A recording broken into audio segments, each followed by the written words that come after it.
பேரவைத் தலைவர்களே, ஒப்பனை பண்ணா யாரு வேணா ஹீரோ ஆகலாம், கற்பனை பண்ணா கூட எங்களுடைய கலைஞர் ஆக முடியாது. அவர்தான் அஞ்சுகத்தாய் பெற்றெடுத்த அஞ்சடி சிங்கம். என்னதான் நடக்கட்டுமே, இருட்டில் நீதி மறைகட்டுமே, தலைவர் இருக்கின்றான் வயங்காதே, ஒரு தலைவி இருக்கின்றால் வயங்காதே என்று சொல்லவில்லை, ஒரு தலைவர் இருக்கின்றால் வயங்காதே என்று அன்றைக்கு என்னை குறிப்பிட்டு சொன்னார். எம்ஜிஆருடைய அந்த நம்பிக்கையான வார்த்தையை ஏற்றுக்கொண்டு இந்த அவையை சிறப்பாக நடத்த வேண்டும் என்று கேட்டுக்கொண்டது. கடவுளுக்கு கொடுத்து பக்தனாக இருப்பதை காட்டிலும் ஏழைக்கு கொடுத்து கடவுளாக இருந்துவிட்டு போகலாம் என்று சொன்னவர் அந்த மனிதர்.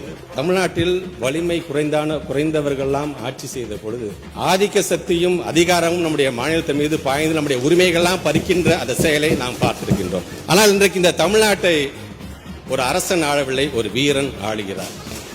அந்த வீரனுடைய வீரத்தையும் எங்களுடைய கல்வி சார்ந்திருக்கின்ற கருப்பொருளாக இருக்கின்ற அறிவாயுதத்தையும் முத்தமிழர் கலைஞர்களுடைய வரிகளாக சொல்ல வேண்டும் என்று சொன்னால், வீரம் விலை போகாது, விவேகம் துணைக்கு வராவிட்டார்.